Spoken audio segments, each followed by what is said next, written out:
directors, for the district team to change their language so that there's consistency and not confusion around what we're offering them.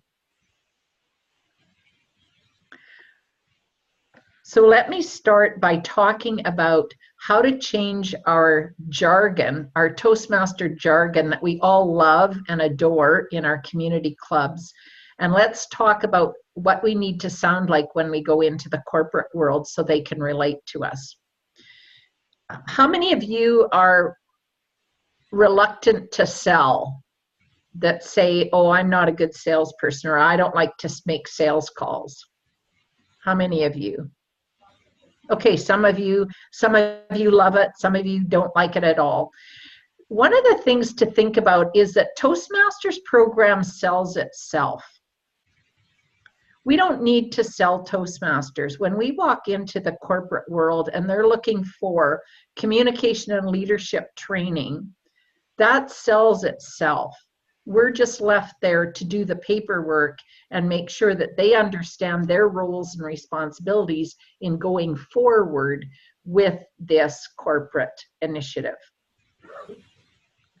So some Toastmaster jargon that's critical for us not to take into the corporate world right from the very initial meeting with them is to talk corporate language. So for example, in Toastmasters, in a community club, we talk about paying our dues. In the corporate world, dues is a word that means something entirely different. And so we need to talk about the fact that this is a corporate education program, so that we're paying tuition, that we pay tuition for education. And that helps them understand what we're talking about and that we're an education program. When we talk about pathways and manuals and CCs and CTMs and DTMs in the community, in the corporate world, we need to talk about curriculum, learning objectives, adult education principles. So again, it makes sense for the education that they actually provide their employees. So we need to do that transition to think like the CEO or the head of learning and development in the corporation, and then talk their language.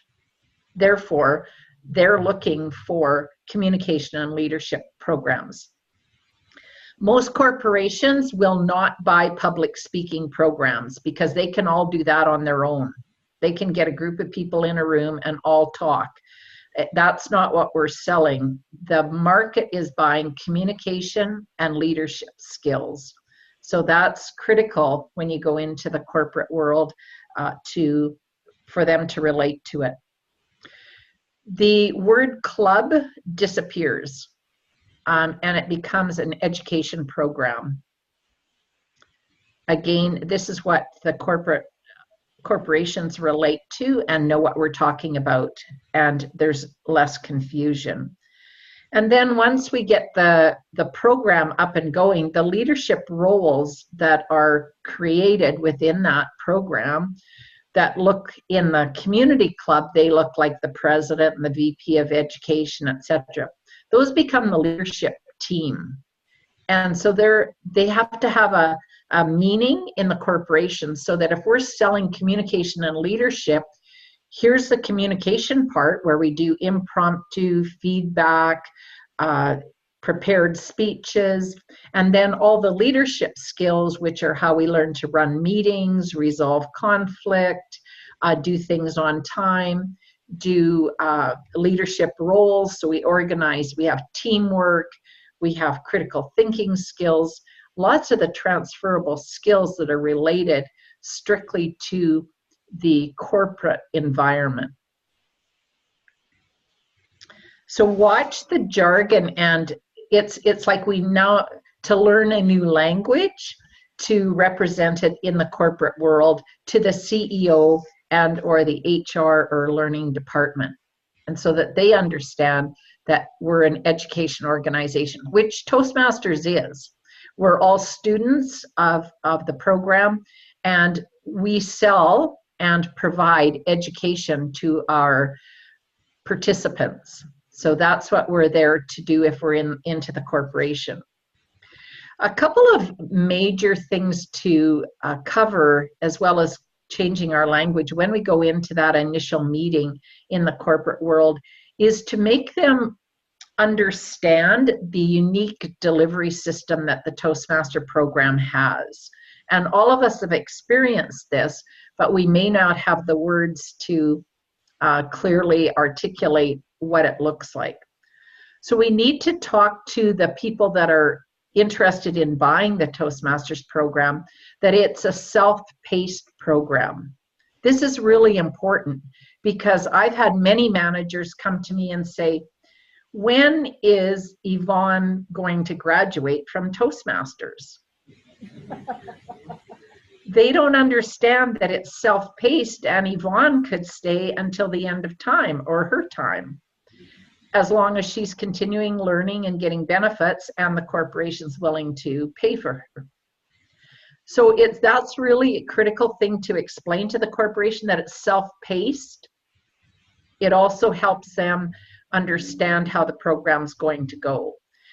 Tell them that it's experiential learning. So it's not a matter of getting a book and sitting and studying it, but people need to be with one another as a team, as a learning unit, to actually practice the skills. So it's experiential learning, learn by doing. The executive in the corporation is really interested that it's built on adult education principles. This means that this program was designed with adult learners, that they get to participate, that all the things that are important to adult learners has been considered when putting the program together in Toastmasters. They don't really care that we call it pathways. They don't care if we've got an old traditional program and we're transitioning. They don't care any of that. They're only into the future, and they just want to know that we've been around for more than 90 years. We've got millions of people have been through our program. We're a credible program in 146 countries of the world, and that it is highly successful with results. That's what they want to know. So we can establish credibility. The other thing that they often want to know is that we provide all the course materials, and that that's included in the cost of the participants being in the program. To explain to them also that there's peer learning involved, that we learn from one another in that experiential learning, and that there's evaluation criteria for everything that people do, as well as feedback. Again, this reinforces the supportive learning environment that exists in Toastmasters. The other thing that I find it has been important to articulate clearly is that there's no pass or fail or graduation, so that people don't necessarily pass or fail, and that's not always a concept that's understood, but that there is feedback whether people met the objectives of the assignment or the project. And again, that provides credibility for the program, and people enjoy that. So when we look at the corporate environment, Toastmasters members, when we go into the corporate environment, our only real role is to present the concept to the corporation, get them to enroll in it and say, this is what we want to provide for our staff members or our employees. And then we become responsible for the unique delivery method that is in Toastmasters, which are all those things that I just mentioned.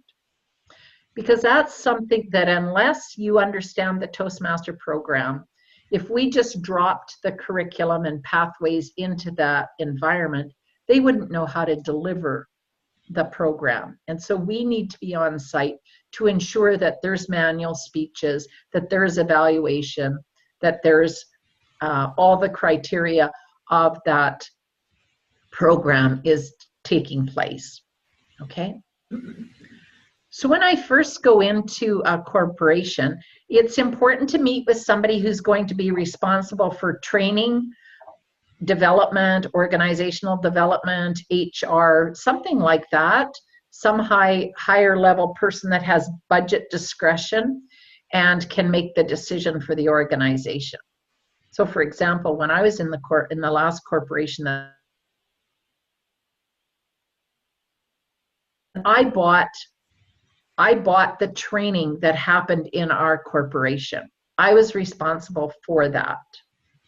So, for example, a Toastmaster member would walk in and come and see me and say, do you want to buy Toastmasters?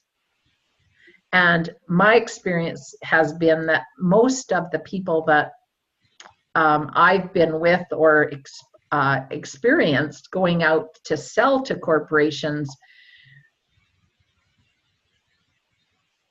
in my opinion, start to tell their personal experiences and how their life was transformed. And bottom line, most corporations, decision makers don't care what happened to you. They want to know, how will this change my organization? What will my employees learn? And what do I need to do to put this in place? And so we need to answer their questions, as well as let them know what all the transferable skills are that they would want to buy. So what are some of the transferable skills? Let's just look at that first. And because it's hard to have a two-way, I'll just list some of the ones that I know off the top of my head. First of all, leadership training. Every corporation I know is on the market for leadership training that costs less than several $1,000s per person, right?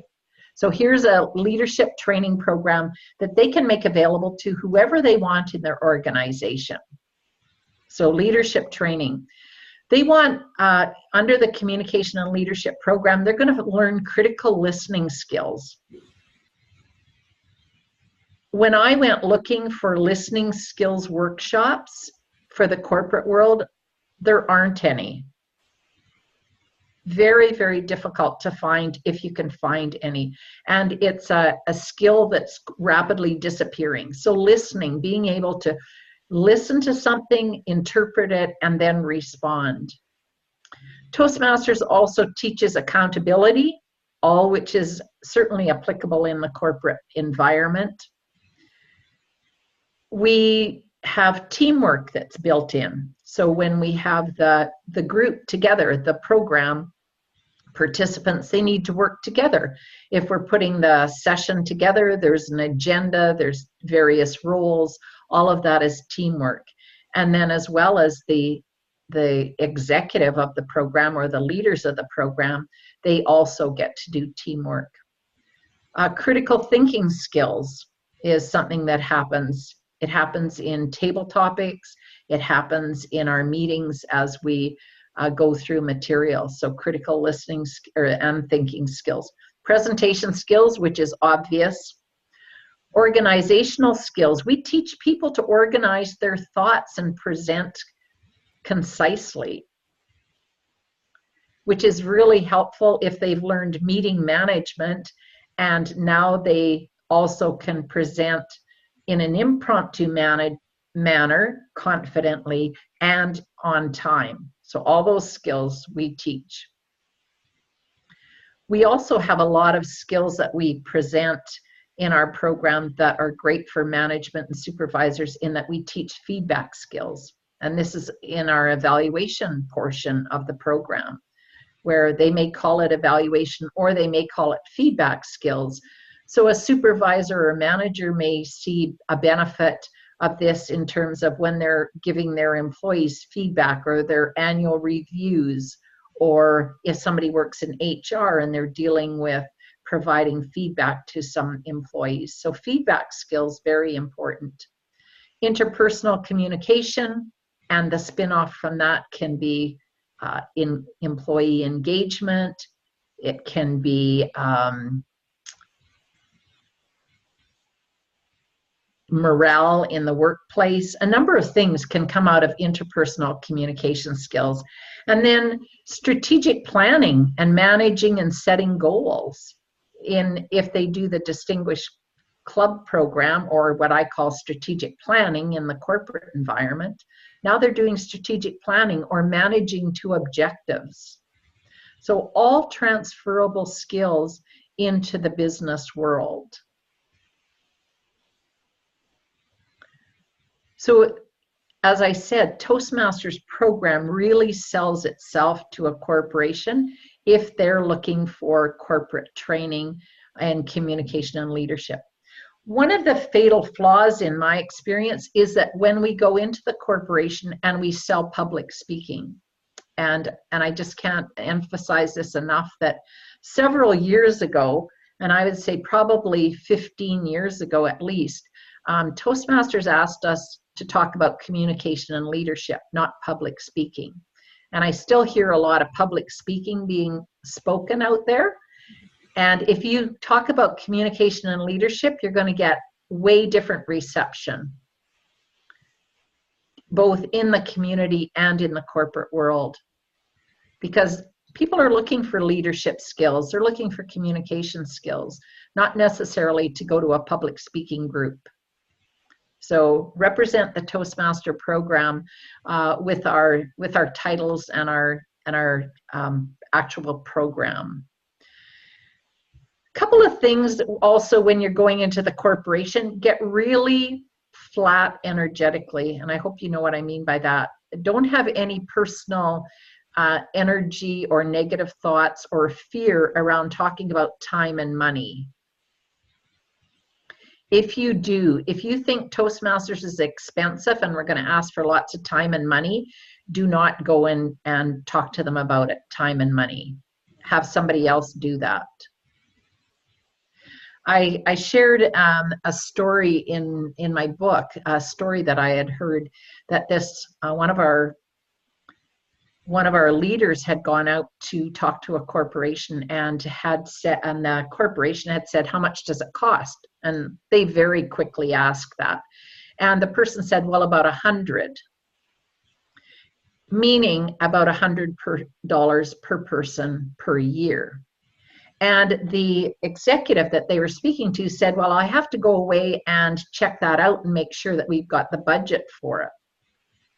About a week later, the Toastmaster leader heard back from that corporation and they said, "We've found $100,000, so we can go ahead."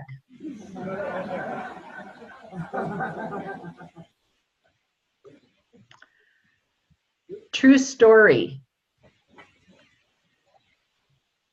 $100 a year for an employee to be in communication and leadership training is almost nothing. Almost nothing. From my experience in the corporate world, I mean, I had hundreds of thousands of dollars every year to spend to bring training in for our corporation, for all our employees. And we wanted return on investment, and we wanted to know that it was a quality program. We also wanted to know the skills that people were gaining by being in that program. So money is really mostly not an issue unless you've got an issue with it, is my experience. So think about the value that we provide. Toastmasters is priceless. And that's not just because I'm a long-term member, but because I buy training and I know what it costs. When we look at time, and I'm going to challenge your mindset here, I'm going to ask you, when you go out to the corporations and talk about corporate training, that Toastmasters be one of their corporate programs, that you ask when in the day they're going to schedule it. Not at lunchtime. If it's professional development program, why do they send their employees at lunchtime or after work? If they were offering a conflict resolution program, or if they were offering project management, they would not ask their employees to go after hours. to training. They would say, this is a corporate training initiative, and our employees go during work hours. This is paid work. They're learning these skills for their professional development. Just address it up front, and then you can put the structures in place around that so that it looks like one of their corporate training programs. So some things that I ask the corporation to do when they say, yes, we want to have Toastmasters in-house for our employees, there's some things that I do to ensure that it is a corporate program, not a Toastmasters community club. Two different beasts, okay? So the things that I ask of that corporation is that they are signing a contract with Toastmasters International to bring that curriculum in-house. I talk to them about the fact that it's now their responsibility to ensure that there's a minimum of 20 or more participants at all times in that program, or it doesn't run. Program doesn't run, because our unique delivery method says that we need 20 or more to run an effective program. And so we just tell the corporation this. This is pretty standard in the corporate world, that we say that there's minimums in classes. Most consultants, most trainers, most training departments that come in have minimums and maximums in their class sizes, because they're going to break up in groups, they're going to do work, and so they specify how many they need in the program. And so Toastmasters, not us individually, Toastmasters International says there must be at least 20 in the program corporately to run it. Tell them that up front, that they're responsible. So now you look at, and they're going to go, okay, so we'll put that into our training department, and then people can sign up for the program. Then our role as Toastmasters is to provide information to that learning department or training department so that they can put Toastmaster program in their training catalog or online, however they advertise their training programs. It just becomes conflict resolution, project management, Excel training, spreadsheets, Toastmasters, on and on, performance reviews. It's just another corporate program that they offer with the unique delivery method that we ensure that is in place.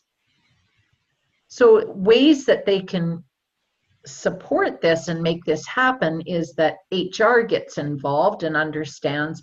Perhaps Toastmasters program is something that they let all new employees know about, that Toastmasters is a experiential, it's a low gradient, it's a great place to start and learn leadership and communication skills in that corporate environment. So HR is part of the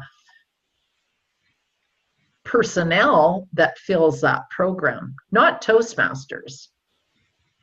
The corporation does that. That's their contract with Toastmasters International when they sign to bring the program in-house. They're also responsible to provide a meeting space. And then we need to talk about the time that the employees spend as well, and how they're going to pay for the tuition. Because if it's a corporate training, I don't know about your experience, but when I worked in the corporate world, I was never asked to bring money to work to pay for the professional development course I took at work. The corporation paid for it, came out of the training budget. Now, maybe the training time that I spent, maybe I had an allocation of a certain amount of training hours in a year, and I needed to know what that was in order to be within the allocation. But then that's something that, if that exists, then we need to talk to the corporation about how many training days do you provide to each of your employees. And so, for example, if Maria says, I want to take Toastmasters program, and we meet 45 hours in a year, then I divide that and I say, well, if we divide that by 7, you've got like 6.5 days of training time. And so then I have a conversation with the corporation. How many training days do you actually allot your employees? And it's them to decide how this works. And then for them to find a schedule and a training room for a Toastmasters program to happen. So it switches things a lot from what we're used to doing and managing and being all things to all people in our community clubs, to switch over to a corporate program. So some of the things that, and obviously I could talk for hours about this, but I want to talk a bit about some of the challenges that we have currently with corporate clubs that have been built. And in most cases, they're community clubs that were built inside corporations. And for the most part, they often don't work, because we're running around corporations trying to get people to come to something on their own time and pay with their own money, and yet we're saying it's corporate. It doesn't make sense there. We're also often complaining that the corporate clubs and their club officers don't show up for training. Well, there's often nothing of value for them at club officer training, because they're in a leadership role in their corporate program and they want to come to leadership training. And they don't do business the same way the community club does. So they don't want to sit in treasure training to hear about how to collect dues, because their corporation finance department is sending their check off to Toastmasters International. So it has no relevance. Their membership person, if that's what we want to call it at the moment, is not out recruiting members. HR and learning department, supervisors and managers are ensuring people are in the Toastmaster program, not the Toastmasters. So it doesn't compute for them. So my thought along that whole thing is that continuum is the need as a district to train us so that we can support corporate programs. And that extends to when we get club officers from our community clubs together, that we also have a parallel training that's called leadership training, communication and leadership training for the corporate leaders teams, so that they can come and get something of value to them. And then I would suspect that they may show up and participate. So I'm thinking that we might want to go to questions. I'm not sure about time. Do we have more time to talk?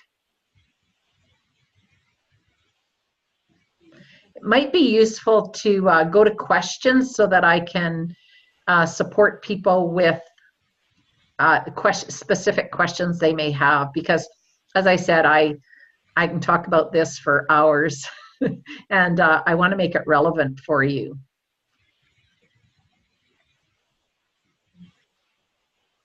My name is Kim Brown. I'm a mentor with a corporate club, Primera. This is their third attempt as a corporate club in the Spokane area. And so I'm very interested in making the connection with what we need to do for leadership training with officer training, the specifics of what that might be. Because I really want them to get on to the Distinguished Club program, or maybe even give us an idea of how that translates, the Distinguished Club program, how that would translate into the corporate setting also. Yeah, thanks for that question. The whole transition is that we need to look at what are the transferable skills that its Distinguished Club plan actually brings, because Distinguished Club plan means absolutely nothing to them Yeah. And so that's where they do strategic planning and learning to lead to objectives and work to objectives. So they're setting a strategic plan for the year, and then they're working with their team to deliver on that strategic plan. That's what they're going to get engaged with. So we just need to transfer the language then into an applicable use then from what we're doing, then make that a reality then for them. Yeah. And is this, I'm surprised, 3 attempts to have this. Have they had a club? They had a club 10 years ago, 5 years ago. Primera has some clubs on the west side of Washington. So I'm thinking they're giving us a third try here. And I sure want to make sure that we're able to communicate, maybe with your help, to see what's working there and to transfer it over to Spokane so this will work here. Yeah. Yeah, first of all, I would say that there's obviously appears to be great willingness and that they see some value in the program. I would start all over with them. I would go in and talk about communication and leadership program and how you could put it into the fabric of that corporation. How that the learning department becomes responsible for managing the people in it. That HR is sending people, supervisors and managers are sending people to the program.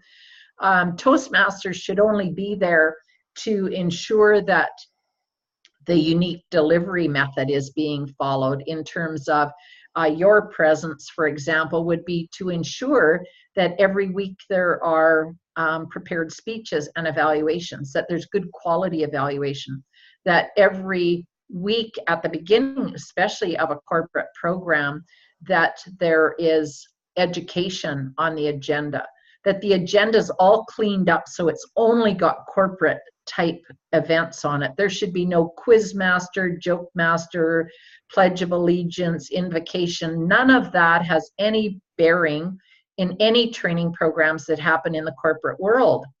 If I go into project management program, they don't do any of that. They just get to communication and leadership. That's what we're there for. So we have to shift it's shedding all the club stuff and talk about a personal professional development program. And the challenge is to shift all that language. And that's the homework for each one of us, is the mindset and the language that, yeah, and then they enroll themselves in it. There's no selling involved. They want to sign up, but we can be very light-handed with it. But it takes us, because it's experiential and it's peer and it's not got a pass or fail to it, the corporation wants to ensure that there's some quality assurance, so some QA in terms of the delivery of the program. So then we're looking at an experienced Toastmaster being that consistent resource to that corporate program. So you and someone else might pair off to go back and forth on a regular basis to be on site to support that corporate and keep the integrity of the program intact. Because the only thing that separates Toastmasters from a lot of training out there is because we have this unique experiential delivery model. Okay. And that nobody is passing or failing us. We're just developing. Yeah. Thank you. Yeah, and feel free to reach out to me if you want to chat more about it. Thank you, Pat. Yeah, no problem.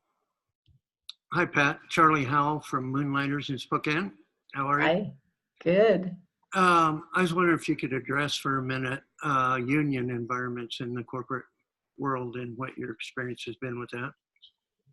Absolutely no experience in terms of that there's any differentiation at all.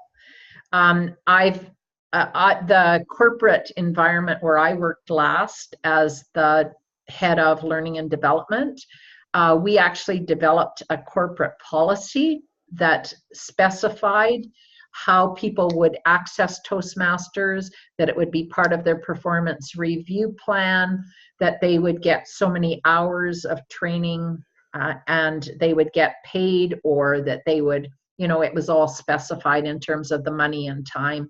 And so that it just provided consistency across the board in the corporation. And there was no differentiation between management and union.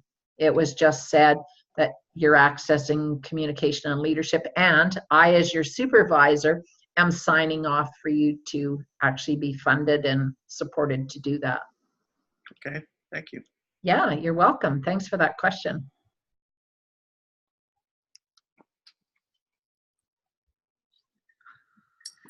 Hi, Pat. Hi. Deborah Crone here. Hi, Deborah. I love it. It's wonderful. I have a question. On page 60, you talk about the roles of sponsor and mentor, and you talk about the sponsor role in a little bit different way than we've seen in typical community clubs. Would you share about that? Yeah, absolutely. In the book, I talked about sponsors going in for a minimum of 6 months, because we really need the support. If we go into a corporate environment and we're creating a program, we don't need a whole team of people, but we need sponsors there for a minimum of 6 months to support all the education that's needed to get people up and going. And then the mentors to stay a minimum of a year, because everything in Toastmasters has an annual cycle, and all of those sections also need to be taught in the corporate training program. So for example, how to hold an election. You might think, well, what's that got to do with corporate training? But it does, because they're electing leaders. So the leaders then learn that they have to campaign, or they can campaign, how to do that, how to run a campaign team, how to get elected, how to hold elections. It also teaches responsibility in terms of our civic duties. There's a lot of things to be gained by preparing campaign speeches. All of that is on an annual cycle. The same as paying the tuition. It's not done every week, so it's on a semi-annual or an annual basis, depending on what they choose. And so again, that needs support. All the education components, and you'll see, because you have the book where I talk about the agenda for corporate programs agenda, that it allows 10 minutes of education in every session that we hold. And so the sponsors and the mentors at the very beginning, for at least the first year, really provide a lot of that expertise. While we don't have instructors and trainers in Toastmasters, we have a lot of experience to teach people, first of all, that their communication and leadership skills can go globally if they want to, like that's how big the program is that they've signed up for, and all the transferable skills. Again, talking about doing the Better Club series, like transferring that into language that can be used, the Successful Leaders series, the Better Speaker series, all those things that can be done to train these people to do good feedback, good presentations, run good meetings, be training in leadership, and also bring and support the executive of that program to liaise with the organization in their roles. So yeah, since I've written, like I wrote the book in July of this year, and since then I have so many more ideas. Yeah, so, but I think the sponsors and mentors also need to be trained at the district level to ensure that they talk the language, that they're comfortable in that corporate environment and representing the Toastmaster curriculum, not from a community perspective, but from a corporate perspective. Pat, where can we get your book? Yes, thank you. Toastmasters International is going to have it online in their online store. and that should be within the next couple of weeks at the latest. And also I've been taking bulk orders. Sometimes the districts have gathered up orders, and then I just can ship them bulk to the district. And some districts have stores and they buy it bulk for the stores. So you can talk to me about if you want to do bulk, but otherwise Toastmasters, probably your best bet in the States is to just get it off the online stores from Toastmasters. Yeah, thank you. Pat, you talked about sponsors and mentors having, it sounds like they're part of the corporation. I belong to one corporation. I started one corporate club, and you could not be a member if you were not working for that corporation. Yeah. How do you deal with that? And how do you bring the Toastmasters in if there's nobody that's aware of what Toastmasters is all about? Yeah, thanks, Gary. Good question. That's one of the things that you talk to them when you're actually presenting the first concept to them about the fact that we have a unique delivery method, and that although we don't have instructors, we do have guides that come in and support the program to make sure it's delivered, and that those would be sponsors and mentors. We can give them names, but we also want to let them know that there may be a division or an area director that would arrive, and what we want them to be aware of is these are people that will talk about their advanced leadership opportunities. So if you're an area or a division director going into a corporate program, you're probably going to talk about different things than what's your membership, how's your DCP. You're not going to talk that language. You're going to ask them how the district can support them, that you're in an advanced leader role, and that you're willing to answer any questions that they might have if they're curious about taking an advanced leadership role within the Toastmaster program. And you could even let them know that while they're in a corporate environment, that there's also community, which is very different than the corporate. That's a great idea about that. They won't let you belong. Where do you get credit for it if you have to belong to it as part of the sponsor mentor requirement? One of them requires it. Or I don't believe sponsor and mentor have a membership attached to them to that club. Okay, I haven't been for a while, so maybe Yeah. an old requirement. Yeah, in fact, I encourage sponsors and mentors not to join the club where they're sponsor and mentoring, because it keeps them separate, and because then you've got dual relationship. Now you're a peer and the leader, and it's conflict of interest for me. And so if I'm going to be a support, and then it's really difficult to do that if I'm also the peer and a member. Yeah, thanks, Gary. Good to see you. One more question, someone? That is it.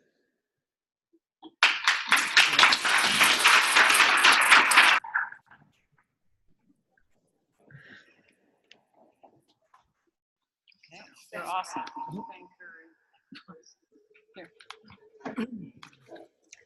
Thank you so much, Pat. We're going to let you go, and we really appreciate it. Great, great information. Yeah, thanks so much, Kathy. And to the District 9 team, you know I love you all. And I wish you great success. Continue doing amazing things in your own leadership and communication development. And please reach out if you need support or clarification in anything we talked about. And thank you for letting me be with you today. So best wishes, everyone. Thank you.